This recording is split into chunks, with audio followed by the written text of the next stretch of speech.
do you see how we can normalize situations that are less than helpful for us? All of us. Hmm.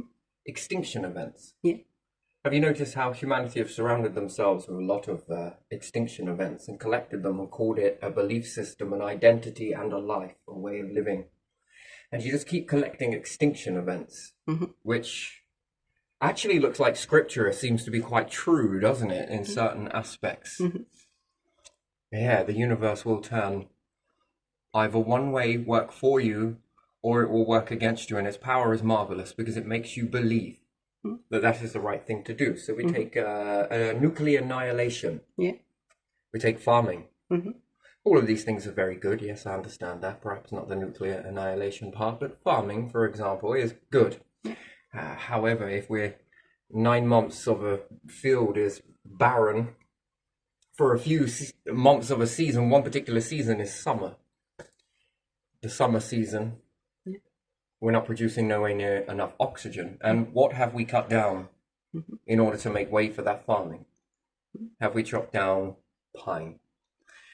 Have we utilized this correctly? Are we using it correctly?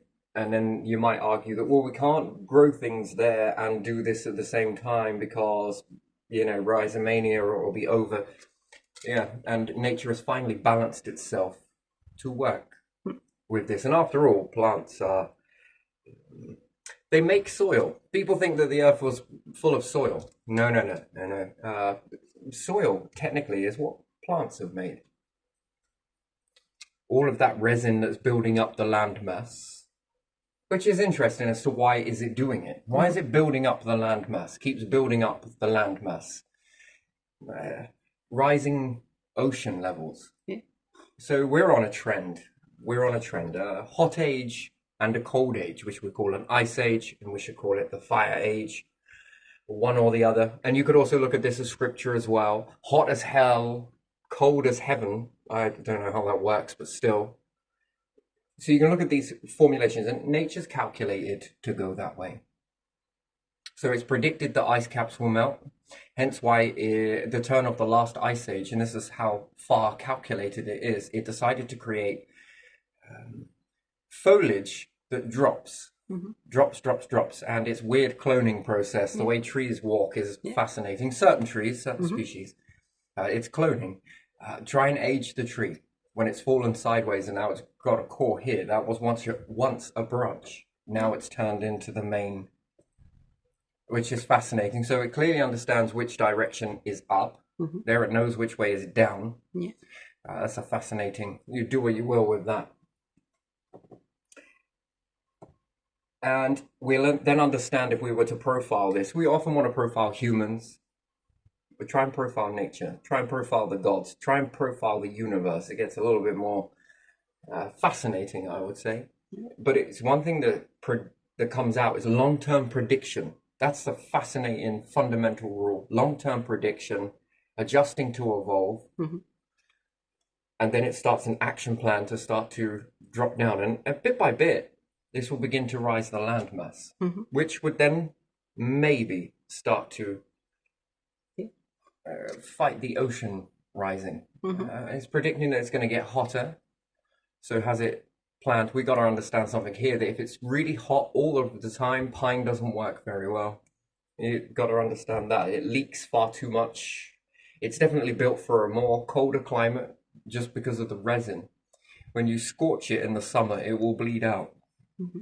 And you notice how the pine resin leaks a lot in hotter conditions. So therefore, if it gets injured and it was a pine world and it gets hotter, the climate, Hmm. these trees will end up bleeding out to extinction. Hmm. And now we see a change in this resin, especially when you look at cherry resin and certain other trees as well. This is just one of many. You'll notice how it becomes more harder and it's very less sensitive to heat. Yeah. And thermoplastic, which is birch resin. Hmm. That stuff is fascinating. But so we should see it evolving in the resin. Yeah. Yeah, it should become more and more and more and more hardy for the climate. Now, if we look back in the past, I ask this question a lot. Do you think that there was ever a time where they made glass? I'm going to go right out on a limb and say, yes, your ancestors made glass. In fact, I think this was one of the most, after wood, I think it went to glass. Yeah. There's a good reason for it. Yeah. How else did you get through an ice age? Sure, pine and everything else. Yes, yes. Yeah. Probably survived. But I think those trees that mutated might have come from your ancestors. Yeah. Yeah. Let's just have a little look at something. Have you ever been underneath snow? No. You'll be shocked at how much more better when atmosphere is condensed and collapses down on itself. So winter, you'd have to look at Pluto for this. Yeah. That for 77 years, I think, versus 144. I'm not sure if it's the full orbit, but even anyway, because it's elliptical, is that the right word? Yeah, elliptical. So if the star is here, this is the star. Yeah. And Pluto is here. Yeah. Its atmosphere begins to collapse down on itself the further away that it becomes. Yeah. When the atmosphere begins to collapse down, it increases in ice. Yeah. So it has a ice age. Yeah.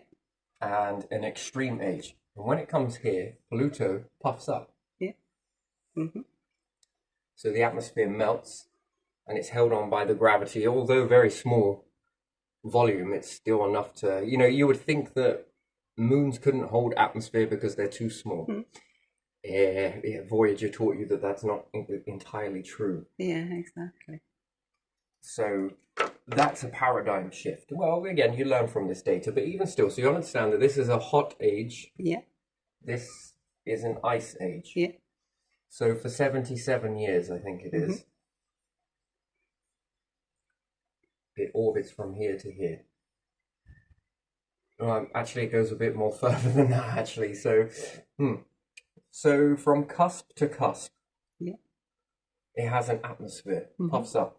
Maybe it could even harbor liquids in there, depends on how much it puffs up. And then it collapses down, ice age, hot age, ice age, hot age. How would you survive in a situation where you're in ice age? And essentially, what you're seeing with this expansion, puffing up and collapsing, is atmosphere. Yeah. Changes in atmosphere. So as opposed to having it this way, this was a condensed atmosphere, which we would look at as ice. Underneath it, the way it scatters the light is much more better than it is if it's puffed up. Yeah. Do you ever find that quite a fascinating thing? And we think a lot of it reflects back out into space. Sure, it does, but a lot of it is absorbed. Yeah. If you're underneath ice in cold conditions and you look through it, it can begin to hurt the eyes to the point where you blink a lot and you'll start to see a lot of red. Blood begins to pool, creates an awful lot of red, which I find a very fascinating thing, that in the mists of winter, your eyes will create a red flash when you blink. It's something that when you see it, you'll never unsee it. So the next time it snows and you're journeying out in the cold, you feel relatively okay, warm yourself whilst you're journeying.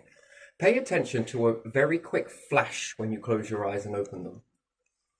In your blinking, you should see a red flash appear in your periphery. No, actually, it covers the whole. It's very quick. It's almost in nanoseconds, I would say. Do you ever recall that?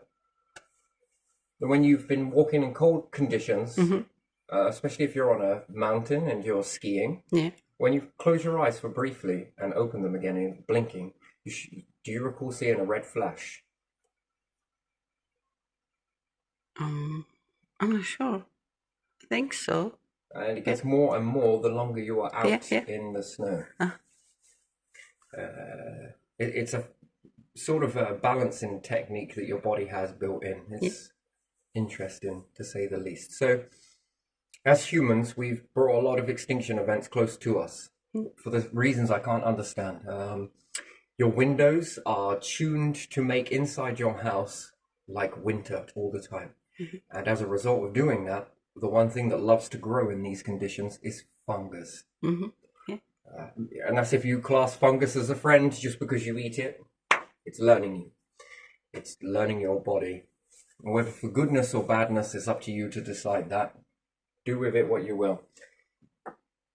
Anyway, so moving in this time here where we have an ice age, yeah? Do you think your ancestors would have made glass blocks?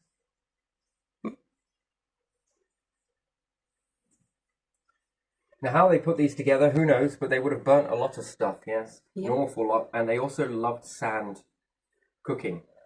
Cooking sand, yes? Yeah. I'd probably make these more pyramid, but either or, I'm going to do it this way. How they bonded those together, I'll never know, but they seem to have applied it after the Ice Age. Now, let's say if we made this into a dome, doesn't really matter. We'll say it was very brittle and all the rest of it, but sure. And then they would have made magnifying glass, which is fascinating, especially in cold climates. If you have a layer of snow build up on here, yes, you might have to get up and push it off. However, the light scatter inside is incredible. Now, is there going to be that if we take this and we take humans, we take it a little bit further, yeah? Yeah. Well, what happens if you built houses inside here, as well as having plants, trees, farming, everything else, animals, livestock? Is it going to be colder outside here? And it's going to be warmer inside here. Yeah. Now, assuming that you would make ventilation, Yeah. and as a way of air to come in, to be heated in some mechanism, you could also make a way of radiating out heat. Yeah. Are you going to increase pressure in here? You're going to really change the way things are. The light is going to scatter through that. Yeah. If you were to imagine humans to do this now, you would say that it's insane, especially with the heat. But you can also block heat utilizing this way. So white foam is fascinating. It seems to let the light through, but it seems to make the heat bugger off. And we all say that that's insulation. Yeah, some of that white foam. Yeah. So it doesn't let the heat in, and it also doesn't let the cold in either. It kind of keeps things neutral. Could you imagine sheeting this stuff, the glass, with that? I wonder what happens if lightning strikes. But there again, in an atmosphere that's collapsing down, you're not going to experience much lightning. I'm almost sure of it. A lot of frost, a lot of the ice. Yeah, sure. But while living inside that, you've got a steady flow of heat. Yeah. You can also make lenses, magnifying glasses, and therefore you start to stabilize the heat in there. Won't people suffocate? That is probably a fundamental issue that people have. Well, no, because you would draw the air in. Yeah. If you blocked off the access point and it had to bring in the air this way in order to go into the fire and vent fast up through the chimney, you're going to be pulling air in at an alarming rate. Yeah. But you're not going to be doing it inside a house. No, you're going to be doing it inside a large structure. Yeah. You need light. There is infrared light here mixed in with the ratio of the light that's trickling through. So you now have blue light, infrared, and nature requires both in a slight spectrum. I think it can do without it. So I've noticed in some of these experiments, it seems to do really well without it. And now you've got growth, large amounts of growth and farming. Yeah. And you're also going to be changing the trees with this. I think it would start with igloos that sort of start to melt, turn into icicles as opposed to igloos. You've got a great way of keeping animals alive. You're warm collectively because of the radiation. And it's basically a large structure. Now you think about this, this would cover an entirety of a city. Yeah. Would there be any remnants of this left? No, because when everything starts to thaw, it would have created massive amounts of erosion, and I don't think it would have held up too well for that. I think it would have took the weight. Sure. I think it would have, they would have built it in such a way. And I think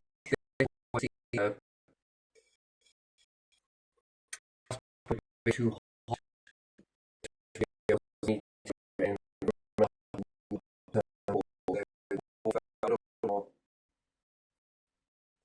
So they would have applied this technique, glass being the easier version, wood being easier than that. But again, it doesn't allow the light through. You can't grow nothing in that, and therefore you go extinct very quickly. I would have taught humans to do this.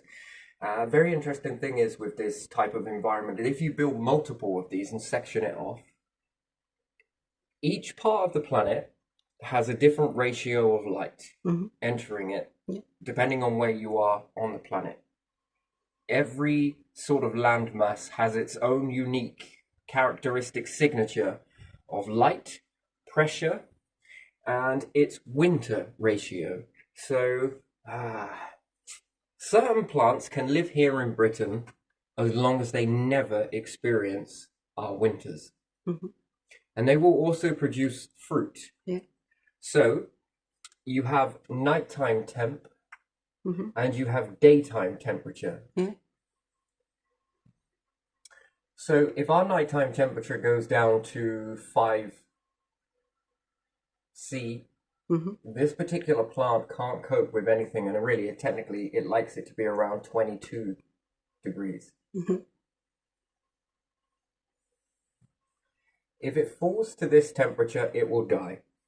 That's therefore death of the plant. However, could you imagine if you had multiple areas for this? Yeah. That never went below this temperature at night, even when the outside temperature was beyond that, let's say at 0, this will go down to 22 degrees at night, and it will rise to the maximum daytime temperature, which therefore you will find its optimal living. And you do this yourself as humans. If you lay in a bed and it gets too hot, what do? Throw off a blanket. Yeah. Well, nature can't do that. You see, what else do you do if you get too cold at night? Well, you maybe add another blanket. Nature can't do that. So therefore, you have a comfortable, what allows you to sleep really well? A tepid environment. Yeah. So it's not too hot and it's not too cold, and you'll sleep quite well through the night. You'll get your rest and your energy and your hormones balanced, blah, blah, blah. Too hot, too cold. There's also a unique signature in magnetism. Yeah. So there is nighttime temp, so there is temp, magnetism, pressure, and humidity and moisture. Inside something like this, you would have to balance those temporal ranges, that no matter how colder it gets, this will always maintain that nighttime temperature. Now what you've got is a very large environment. You haven't got a house, you haven't got this. You've got a very large environment that maintains this core temperature. And why would I say if it's purer, if it's built with glass? Well, because I think NASA pumped in a lot of money into these experiments, and one thing was overlooked, another thing was overlooked, that the cement wasn't cured correctly, and therefore it was releasing way too much carbon dioxide. All right for the plants to a degree, but the people inside it went tribal. The gases just... So yeah, probably wouldn't work well for humans. Therefore, there's a benefit to grow nature. It makes you feel good. It's amazing, really, isn't it? That you rely on this stuff. So if you get the right pressure inside here, and you get the right humidity, the moisture levels, especially at night, the right magnetism, there's also the right darkness, which is each part of the planet has a different depth of darkness, and it also has a different depth of light versus different depth of how much heat it gets. If certain plants rely on this to be like this, you map that, create an environment, you will be able to grow any food anywhere on the planet. It seems weird that we haven't even attempted to do this. I understand it in some ways that if you let this out into a natural habitat, it can cause problems. Grey squirrel, crayfish, all sorts of weird and wonderful stuff like this has almost changed the habitat in so many ways or not. But inside, that's why we should really call it a zoo as opposed to a farm. Yeah. And then you would need to factor in something else. You don't want these plants to lose their leaves. So that would require, if they do drop them, okay, but it survives through the season and then reawakens for the next following season as it would do in its natural lands. That does not mean that you have found its optimal operating. No, that means that you've got it right to balance the tropics. All of the things have gone correctly to a degree. Yeah. What's next? Refinement. Now it's a way of pushing that. What do you need to stay awake during the winter? Yeah. You don't need to hibernate. Mm. And then how does that look? Well, if you're not ready for it, that's going to create an awful lot of oxygen, which your bodies can take a far higher quantity of oxygen. You can store this into your muscles. So breathing techniques, NASA, the space station, is very high in oxygen. It's incredibly massive. Certain diving, I believe there's a higher levels. There's oxygen therapy. Mm-hmm. Yeah. Yeah. And then there's growth. Then there's food that will come off of this. Then there's flowering. Mm-hmm. Now it's going to change, of course it is. So it might flower once a year under that ratio, under a rush. And therefore, it might only develop a fruit the size of this, which after all seems pretty big. Another thing that's really great with this, if you leave the food on the crop, it lasts longer. As soon as you cut it, it already starts the process. Mm-hmm. Can you imagine having a shop where you don't pick what you don't need? You leave it. Everybody picks their own. Mm-hmm. And the rest lasts until someone picks it. And there's a strange illusion with this as well. So people will argue, the ones that don't want to do it will definitely argue, and they will say, yeah, but everyone will take all of the big ones. Yes, that's day one. Then day two, people will look for the best one in the bunch, in the group. And they'll take that day three, the next one. In that meantime, this is natural selection. This is an interesting thing that people, why do you think people go for the biggest and the most healthiest looking one? Do you think that's accidental? No, it's encoded into you. Yeah. Because it means you leave the little one and you take the bigger one, the maturer one. Mm-hmm. And by doing so, you've given this one an extra 2 days, an extra 3 days. What's it going to do in those extra 3 days? Well, it isn't going to stay the same. It's going to continue growing. It's going to continue developing. The longer it's on the plant, I'm pretty sure the bigger it'll get. Also, if it doesn't have to rush, it doesn't have to rush for a season, because that's what crops do. They're rushing. And they do a good enough job with that. But the flavor is incredibly different. And again, how does this work for humans? It's a fascinating thing that if nature indeed clearly did pull us out of the oceans, under a rush situation, it rushed to do its stuff that it needs to do per season. And then we take it and give it a good optimal operating ratio to exist in. Whereas under the natural circumstances, and you have to be very careful about how you use the word natural, because is this really natural that nature is able to produce this once per season? Is it really natural, or is it the best of a bad situation? What is its natural function? Already pre-installed on the earth? No. What is humans' natural function? Winter or summer? What about an animal? When it's hibernating or when it's out? Out. So when we say that that's its natural, then we would have to believe the human's natural way then, if it truly is natural, then it would not be possible to have children in the winter. But yet we find that this is growing. Slowly, but it is growing. So is it then natural that humans should have only had children in the summer when times were good? Spring leads into summer, leads into the long winter. We would say that that was natural. Well, it's anything but natural that we're orbiting around a freaking star. Nuclear radiation, interesting. Anyway, this doesn't matter.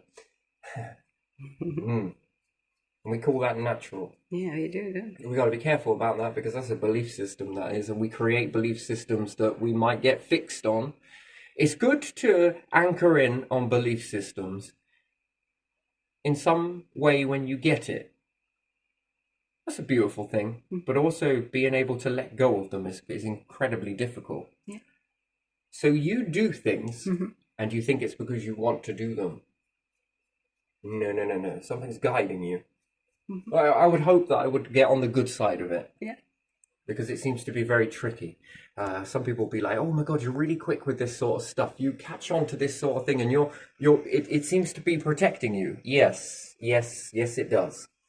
However, it's going to be the same thing that lures me into my death one day. Mm-hmm. To be aware of that. Well, when my time is done, that same gift that has been saving my sweet little ass from countless attacks is going to be the same thing that leads me in to my death. Do you? Mm-hmm. When time is done, it will lead you there. That's a fascinating thing, isn't it? If you trust that process too much, it will lead you into your demise. Mm-hmm. It has to. Yeah, when times are good, hey? Do you find that fascinating? Yeah. It is, isn't it? And the same way that we do things in life as a humanity, where we start collecting loads of nuclear weapons towards us. That's an extinction event, by the way. Then you start grabbing loads of toxins everywhere. Mm-hmm. And then you don't clean things, chuck it in a river somewhere or the ocean.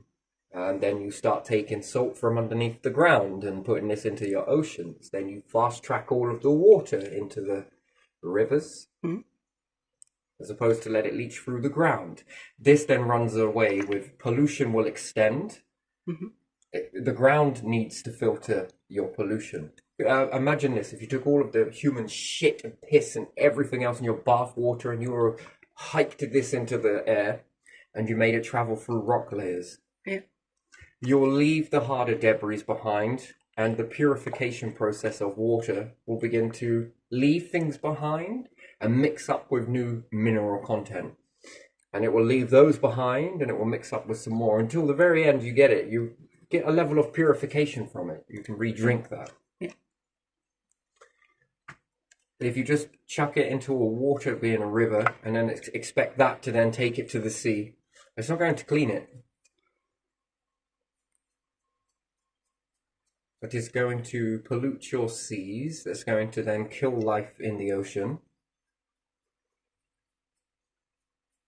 Yeah, let's hope you don't rely on any of that stuff there. And this leads contaminants, whereas it filters through layers.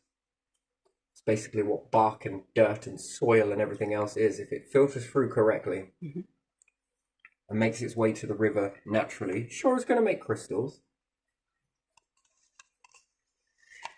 Do you often think that life here is coincidence? That something encapsulated under a large amount of pressure, a lot of water,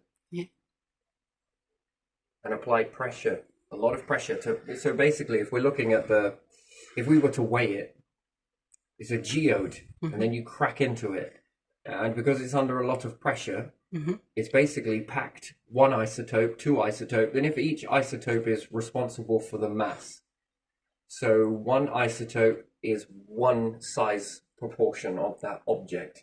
If it's got 50 isotopes compressed into that, that's 50 volumes of that small, which it appears to you, it looks like this size, and it's got water in it. But if it's got level of 50 in terms of pressure, that's turned into a high isotope, which makes it under pressure. That's 50 of those in consumption of water. Your oceans can only cope with so much water, and so can your rivers. Salt is another one. Salt. Yeah. We say we're doing salt crystals in here. Accident or by design, that the planet evolved in such a way that it removed those ice and also trapped those and moved those out of the way. You see, you have to evolve. You can't stay the same. You're not allowed. There's a rule of the universe. This modern stuff that we call modern, it's not modern. It's old. It's way too old. Wisdom, beautiful. This, it's not possible to continue like this. That is extinction again and again, and you're just collecting a lot of extinction level events with you. Do you often think that it paves the way, makes you really look? Because when you take a step back from that, who's really got the power here? When really you did this because you wanted to do it. Sure, extinction events in multiple facets, up to 28 that you've collected. 28 extinction events that are ticking time bombs that you all have harbored and brought closer to yourselves and called it a life. You've stuck a whole life around 28 extinctions. Belief system or bullshit. Yeah. 28 of them. This is not looking at the natural ones. Most life forms, intelligent, eliminate this. They would work to eliminate that. That would have to come down. If not, what's it all for? What's the point? What's the point in being intelligent if, in actual fact, the only thing that we were intelligent was extinction? Remember that. The same force that gets you out of shit will be the same thing that leads you into catastrophe. Well, pay attention to it. And therefore, it's good riddance. That's the way it is. It's just the way it is. You can either walk the line or you don't. It's up to you, really, isn't it? That's entirely your decision. 28 extinction events that you have knowingly brought to your lives, your world, your existence, and you hold on to it. That's some bizarre psychology right there. Yeah.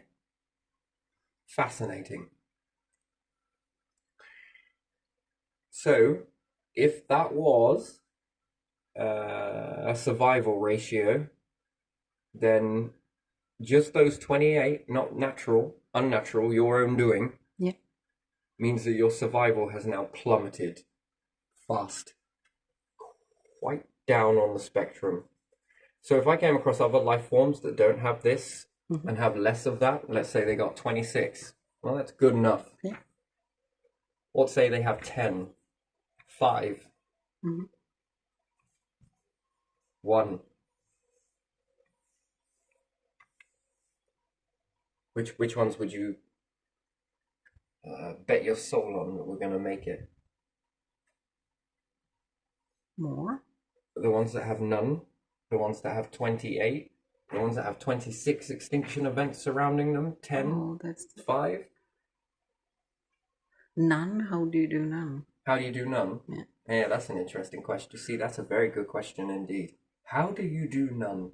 Think about that. I'll leave you to think about it. See if you can come up with a few things in... If I could ask you one thing that you could remove from existence that would stop an extinction event, one particular thing, what would it be?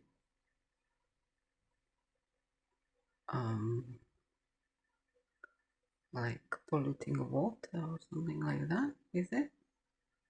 Well, you need to be able to pollute water, so you need to be able to stack the deck, look at all of the functions that happen on the planet and say, how can we clean that? Yeah. How can we... You need polluted water. That's just But a byproduct. not too much. And but you not need to be too, able to clean it. Yeah, not too much and not too bad. Which then that would mean you would knock it into crystal. Well, after all, you like diamonds, but you would then make a crystal. You have crystal remnants. Yeah. Now, how would you deal with those crystal remnants? Because again, you can convert the whole of your planet into crystals. If you are able to achieve that, which you are slowly but surely, then that becomes a problem.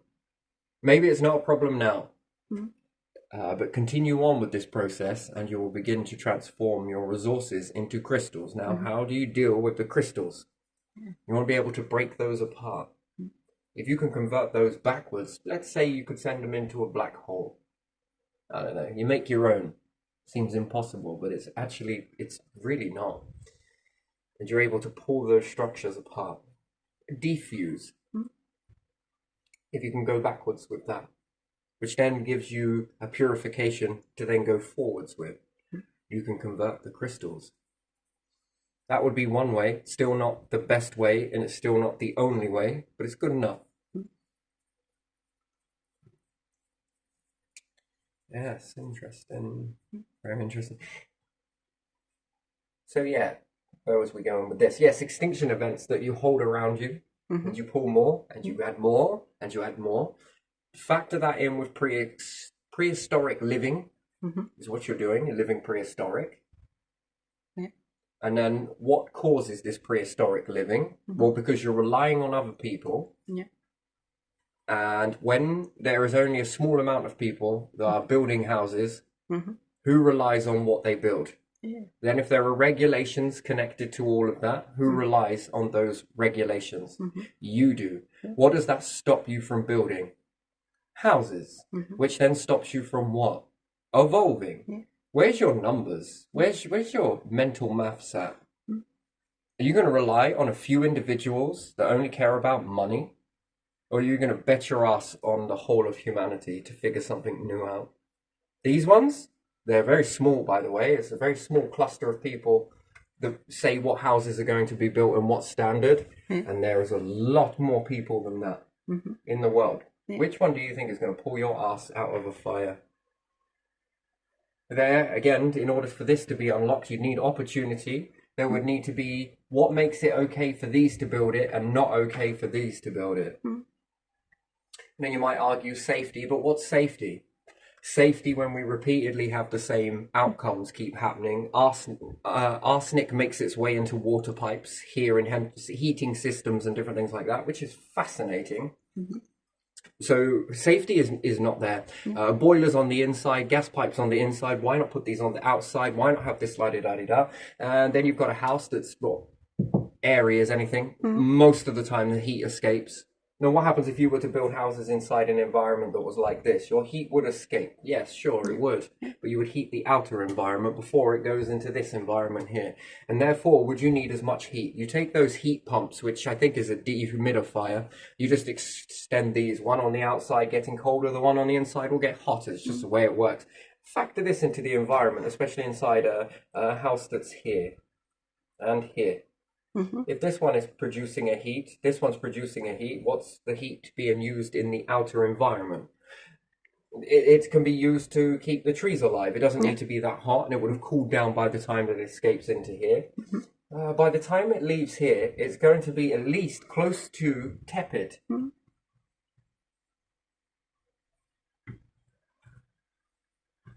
And therefore, you're going to have the outer environment, all the wind, snow, and whatever else, and the cold weather is not going to penetrate you in there. And therefore, you need even less heat to feel even more hotter because the outside is hot. That's why the inside of your house is hot. When it's hot outside, it's an interesting process. And then how many people living in that particular environment? Well, you could suffocate. Yeah, you probably could. You're right. You're absolutely right. Of course you could.